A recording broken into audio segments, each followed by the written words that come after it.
We remain steadfast in our commitment in delivering local news that matters, stories that inspire, enriching the lives of Filipinos in the Philippines and across the globe. This is your GMA Regional TV. Buong puso para sa Pilipino. Exclusive! Lalaking inireklamo ng sextortion, arestado sa entrapment operation. Pagwalat sa sarong umboy sa sarong simbahan sa Pili, Camarines Sur sa pool sa CCTV. Pambabadil sa sarong babae sa Masbate City, pigi-imbestigaran. Asin, paggamit nin African nightcrawlers como pataba, pigtutulod sa mga paraoma. Ini ang GMA Regional TV Balitang Bicolandia.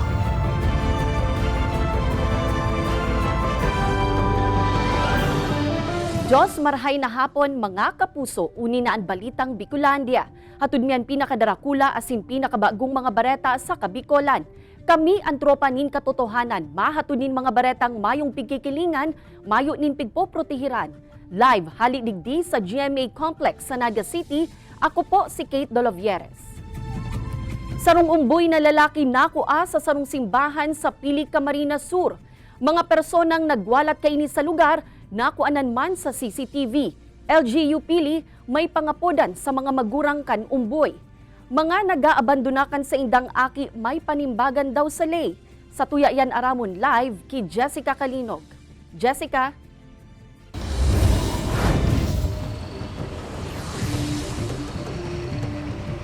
Kate, sigon sa WCPD kan Philippine National Police, laog pa sa Republic Act 7610 o itong Special Protection of Children Against Abuse, Exploitation and Discrimination Act ang pag-abandona sa aki. Asin ang mapapatotoohan na nagbayular ka ini, pwedeng makulong. Miski nga ni itong mismong magurang kan aki. Sa CCTV footage na inikan Christ the King Parish sa Palestina, Pili, Camarines Sur, mahihiling ang paglaog kan magkaibanan na babae asin lalaki sa simbahan, dara ang sarong umboy. Alagad sa pagluwas kaini, maririsa na mayo na nindaradara ang babae sa video. Makalihis ang pirang minuto, dumana na diskubre kan mga nagtatao sa simbahan ang naghihibi ng umboy sa may kumpisalan. Darami mo na ma'am sa Aritio, check up si Aki. Okay ma'am po. Tapos, ayun na po ang turnover po naman kang MSWD po. So, yun naman po naman si mga tawan po kang MSWD. Tapos, sa women's case po kang Pili. Sa ngunya, nasa maray na kamugtakan na ang umboy sigun sa Pili Municipal Social Welfare and Development Office na i-turn over naman ini sa sarong child care facility kung sain maitatao ang pangangaipukan umboy. Orog na kinakarkulong nasa 2 hasta tulong aldaw pa sa nasubuot ini pakaaki. Asin may pusod pang nakakabit kan makua. Naisin na magtago. Ta halimbawa ito, winalat niya. O anong malay ta? Baka igwapang problema siya sa salud dahil ka ito ay siya ang madidiskuido si buhay niya. Mas magayon na ito na maglantad na lugod siya ngunyan, ipahayag niya, tanganing at least matabangan siya. Sigun sa Pili Municipal Police Station, ang pag-abandona nin umboy o nin aki edad 18 pababa, bayulasyon kan Republic Act 7610 o ang Special Protection of Children Against Abuse, Exploitation and Discrimination Act. Anina kan aki, pwede subuot kasuhan kan Women and Children Protection Desk kan PNP, pati na ang mga nagin katabang kaini sa pag-abandona sa aki. Asin-sinda, pwede man na makulong kung mapatotoohan ang sa indang bayulasyon. Maya pang nakakabisto pero ang satuya pong WCPD investigator ay hahanap ni mga clear footage ng CCTV sa area. Tanganing ma-identify ta itong itong personality duman, sarong lalaki, sarong babae, and possible makuha din si identity kay itong sasakyan na ginamit para po ma-identify ta sinda.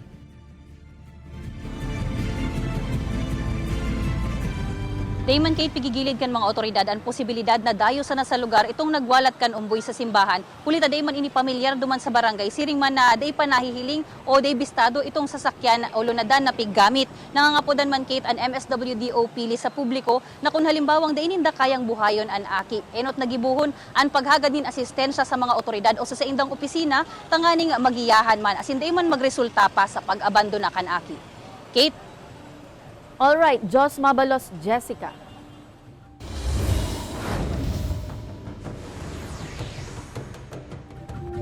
Bentesais anyos na lalaki na pigpipirit asin tinatakot ang sarong daraga na makipagdurog karibay ang pagdilit kan sa indang pribadong video. Dakop sa ginibong entrapment operation kan mga otoridad. Ang detalye, aramunta sa eksklusibong pagtutok ni Chris Novello.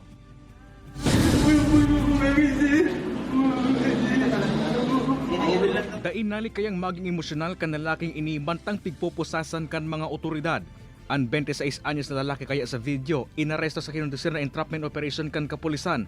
Huli sa reklamong sextortion kan sarong 19 anyos sa daraga.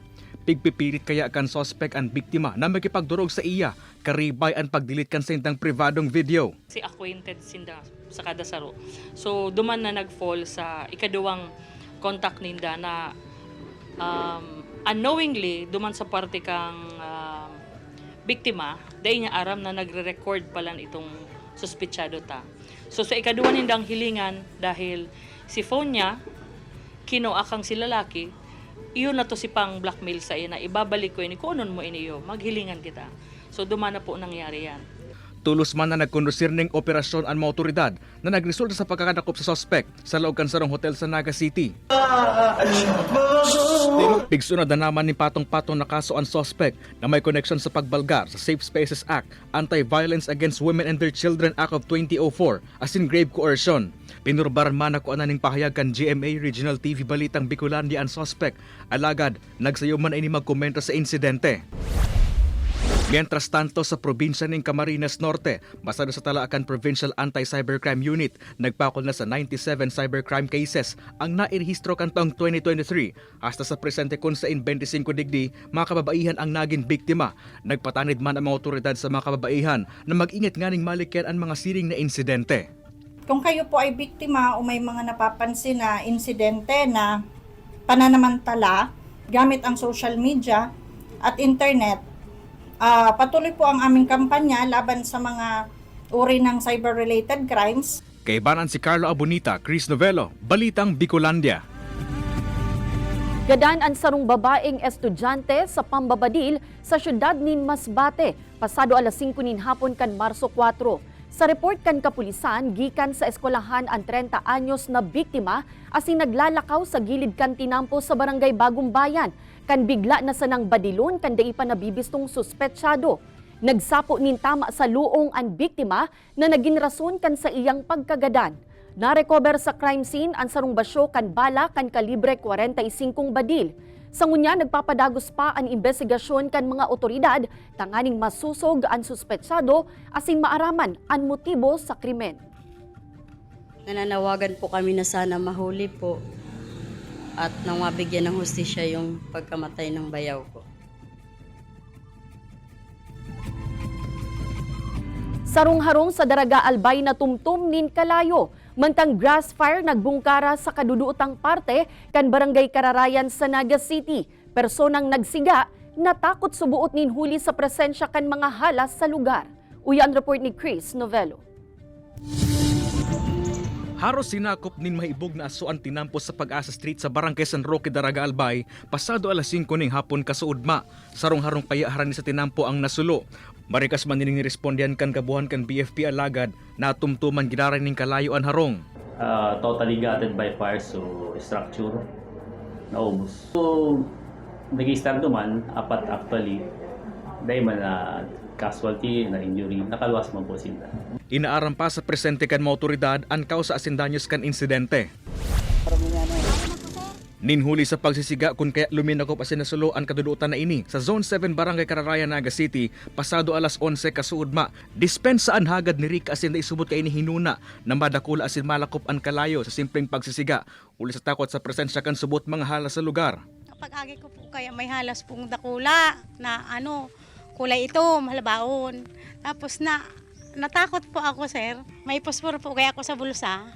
Ning sinubsuban ko po naman sa labot, dahil man po ako nag-aaram na makamang. Tulos ba ninipig respondan kan BFP Naga City Central Fire Station asin maserteng dai na naglakupan kalayo asin mayo maning nakulugan sa insidente. Maabot sa 200 square meters din kadudutan ang nadanyaran kan kalayo. Pagirumdom kan mga otoridad, maygot na pigpapangalad ang pagsisiga, urog dangon na mainit ang panahon. Pinagbabawal ang pagsiga kasi inot yan nakakaraot kang sa tuyang environment. Igwa kitang inaapod na Clean Air Act of 1999, ito ang Republic Act 8749, tag-init, na-amplify. Nagdadako lang tsansa talagang magkalat siya since aalang ang texture kang duot. Kay banan si Carlo Abonita, Chris Novello, Balitang Bicolandia.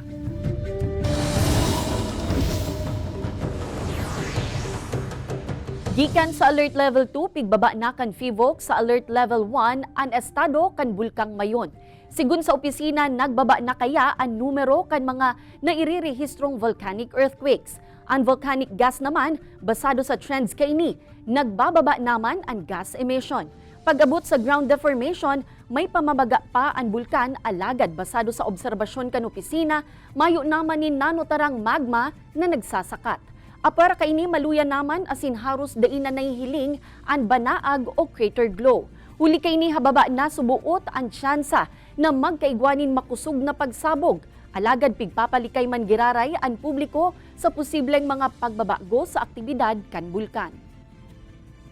So, bagamat po binabana natin to Alert Level 1 ang estado ng Mayon Volcano, hindi pa rin po nire-recommend ng PBOX na pumasok sa loob ng 6 km permanent danger zone dahil bagamat mababa na yung possibility na magkaroon ng malakas na eruption or major eruption, nandiyan pa rin yung panganib na magkaroon ng mga maliliit na phreatic eruptions o yung mga ashing events, yung pagbuga ng abo, gaya na nangyari ng mga nakaraang buwan.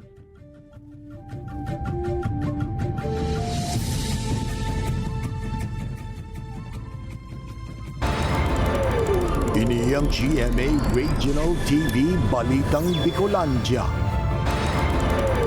Ini ang GMA Regional TV Balitang Bicolandia.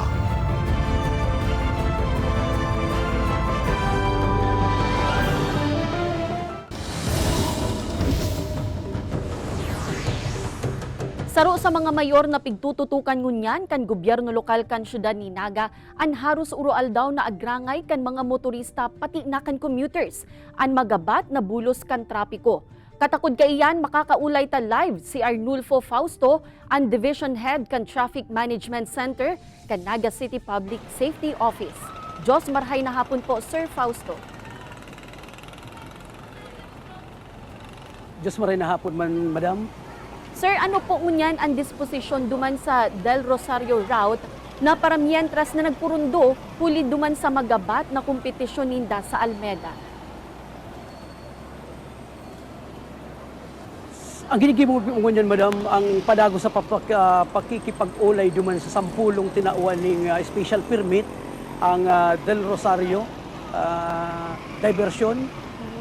Nanutarami po duman na araman mi na ang iba talaga majority habo na magbalik duman dahil sa epekto kaniyong pag-agi, pag-reroute kaniyong eastbound jeepney, no? Pag-agi duman.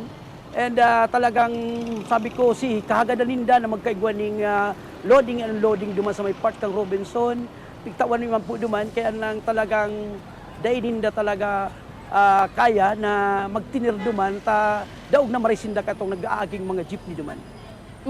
Sir, speaking po, sa paagi kan mga nagbiyaheng eastbound sa Almeda, nainaan po ng gad itong trapiko sa Rotonda, pero nanutaran naman ang magabat na trapiko sa diversion road pasiring sa Almeda Highway. Ano po ang aksyon nindo kaini? Iyo po, nahilingin man yung bagay na iyan. And ang ginibumi po kaya, naglaag kami duman ng permanenteng traffic enforcer. And may PNP man kita duman. Ang may oras lang po talaga ang traffic enforcer kang Public Safety Office from 6 a.m. to 11 a.m. Tapos mabalik po silang 4 p.m. hanggang 7 p.m. So si time na mayo sinda po duman, nakikiulay man kita sa Traffic Enforcement Unit kang PNP. Naga po. O sir, duman manungod naman digdi sa pagpapark sa kasentrohan kan syudad ni Naga. Mahigpit ng gad po ang illegal parking sa Naga City. Pero maikukonsiderar po ba na kulang kaya ang parking area sa syudad kaya dakulman giraray ang nagbabayular digdi? Totoo po yan, madam. Kami mismo nahihiling may bagay na yan. And talagang ang pag-enforce po kang samuyang enforcement ordinance sa mga no parking talagang piguwil klamsinda. And talagang mahiling tango niyan dahil progresibo ang Naga. Grabe pong bihikulo na po ito. Sa mga motorsiklo lang, grabe na po ang talagang nagagamit kang tinampukan Naga. And ang kagayunan man kani, madam, igwang mga private individual na may sadiring lote na nag-o-offer kan sa iyang lote para gibon parking area. Opo. Sir, nambitan mo kasubago na may oras lang ng daan na pagmamanehar kan mga traffic enforcers kan PSO sa syudad ni Naga. Alagad minsan po kaya nanonotaran na nagpupuunang mag-build up ang trapiko sa mga intersections. Alagad di nagtatahaw ang pirang PSO personnel. Ma'am, sa totoo lang, ang guidance sa muya kasamong director na si Sir Rigomba, talagang iyan po, mahigpit na talagang abo niya kayan, bagay na yan, na talagang pag ika nagtindog sa tinampo, magman ka kan traffic. Dahil pwede po yan sa muya na matrapiko na nasa gilid pa kan tinampo. May dua po akong supervisor sa traffic na naglilibot kayan, everyday. Alright, Jos Mabalos po, Arnulfo Fausto, Naga City Public Safety Office. Kantidad 500 pesos na dagdag diskwento sa mga senior citizen asin PWD kasado na ngunya na bulanin Marso. Dagdag na diskwento, dakulang kagianan subuot sa mga senior citizen, urong naptapadagos ang pagmahal kan mga barakalon. Uyan report ni Chris Novello.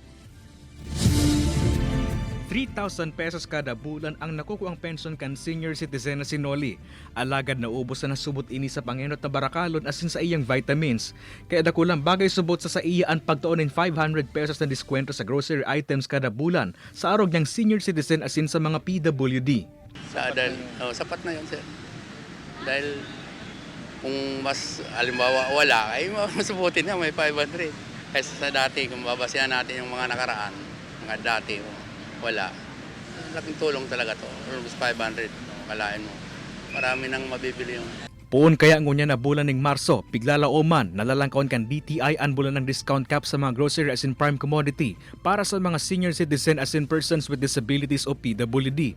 Katampad subot ini kan 125 pesos kada simana o 500 pesos kada bulan gikan sa dating 65 pesos kada simana o 260 pesos kada bulan.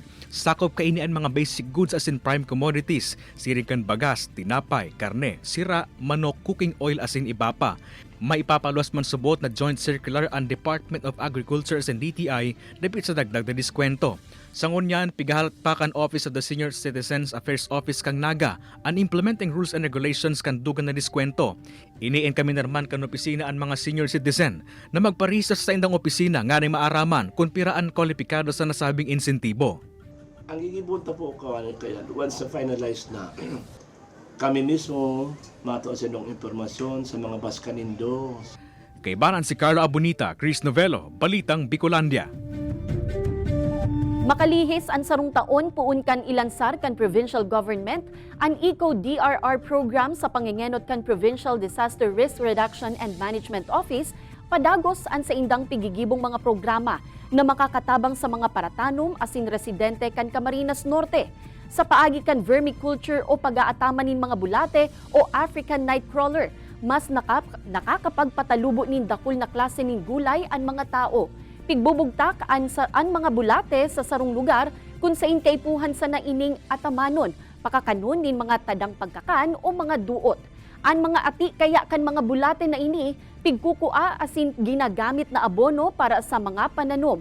Apara kaini mas makakatipid pa ang mga paratanom, ulit taday ina kaipuhan pang magbakal nin abono. Swakman ang siring na paagi dawa sa urban farming. Hindi masyadong magastos kasi kung meron ka ng bulate na ibinigay sa iyo, hiningi mo lang, pinagkatiwalaan sa iyo, alagaan mo na lang siya, padamihin mo siya ng padamihin.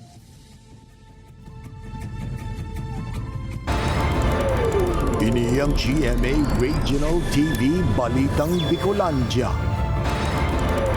Ini ang GMA Regional TV Balitang Bicolandia.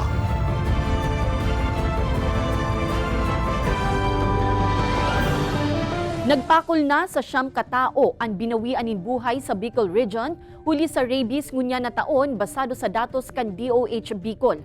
Sa nasambitan ng numero anong digdi ang gikan sa probinsya nin Albay kung sa insarong 4 anyos na babae ang pinakahuring nagadan sa Banwaan, Kantiwi. Nakagat subuot nin Ido ang biktima sa tuong takyag kan nakaaging bulan nin Disyembre asin binawian nin buhay kan Marso 3. Di manali kayang maalarma kan mga health officials sa probinsya.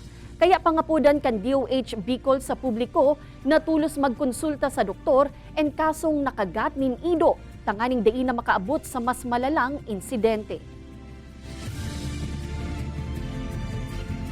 Pamilya kan 54 anyos na babaeng biktima kan pamumugot nin payo sa Goa, Camarines Sur, pinahimutikan ang mga pigsasahot sa inda kan sospek.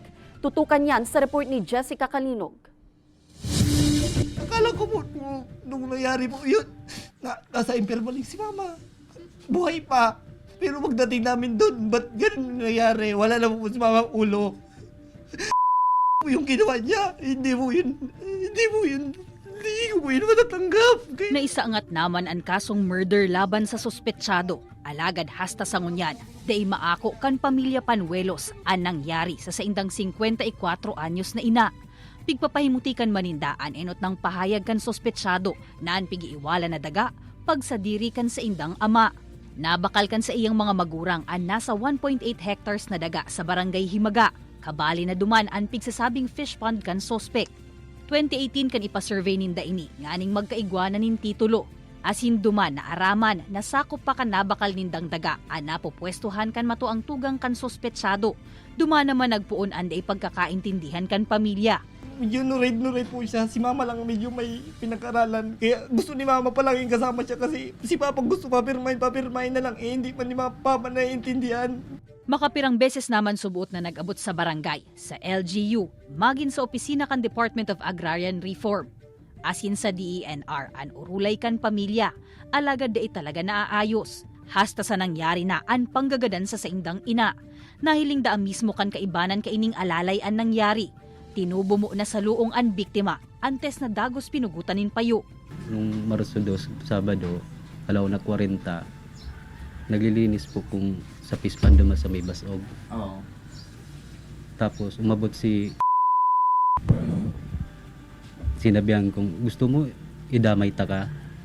Tapos nagtao si may bikay. Doon na po tinubo tapos tapos takot na po ko, tumakbo na po pasiring sa barangay may humingi kong tulong. Para sa pamilya, day sapat para sa hustisya na piguhurot ninda ang pagkakakulong sa nakan sospek. Lao manindang mapanimbag, magin ang pigtutukdo na pinaka nagpuon kan kariribokan sa saindang pamilya. Kaibanan si Gerald Gandia, Jessica Kalinog, Balitang Bicolandia. Nagkondusir ning clearing operation ang mga otoridad sa mga tinampo sa Banwaan kan Bulan, Sorsogon. Kabala sa mga pinaharali ang mga nakaparadang lunadan sa gilid kan tinampo na sakop kan poblasyon. Maski ang mga paratyanda, pinaatras man ang pwesto hasta sa daina nakakaulang sa mga tinampo. Ang nasambitan ng lakdang obhetong masolusyonan ang problema sa magabat na trapiko sa Banwaan sa paagi kan bagong municipal ordinance na pigpaluwas kan lokal na gobyerno. Pigtawan man in diretso ang Public Safety Office asin PNP na mansitar asin mag-issue nin ticket sa siisay man na magbalgar sa ordinansa. Ngayon kasi mas madami na yung tao. Madami na din yung bihikulo, kaya kailangan po natin maayos yung traffic sa Bulan. May mga lugar sa Bicol Region na nagpuunang magkagaratak ang daga kan umahan. Huli sa mainit na panahon asin kakulangan nin supply nin tubig. Basado sa assessment kan National Irrigation Administration Bicol, nasa 469 hectares nin umahan sa irarum kan communal irrigation system ang namimiligrong madanyaran.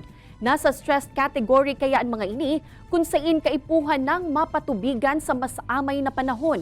Huli kay ini nagbugtak naman in water pumps aniya sa 300 na umahan sa bilog na rehiyon tanganing maisalbar ang sa indang mga pananom. Nag-deploy naman ang niyanin backhoe para sa desilting activity asin ma-divert ang bulos kan tubig sa mga salog pasiring sa umahan. Sa ibong kaini magayon man subuot ang produksyon kan paroy sa rehiyon. Nagawa namin ngayon, nagpapahiram kami ng mga water pump dito sa Kamsur, may kumuha ng 2 na. Sa Albay, may pinahiram din kami dyan sa may Pioduran ba yun. So, yun lang yung kaya namin gawin ngayon.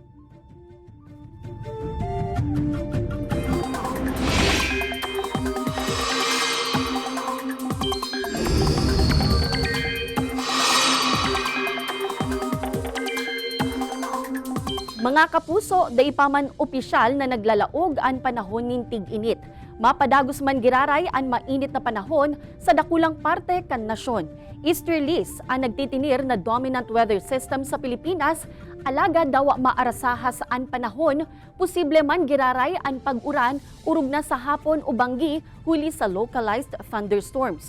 Basado sa datos kan Metro Weather, hababa ang tsansa nin pag-uuran sa Bicol Region, alagad mag-monitor man giraray po kita and kasong magluwas nin advisories ang pag-asa. Haros mayo man nin pag-uuran sa natatadang parte ka nasyon, apwera na sana sa pirang lugar sa Mindanao.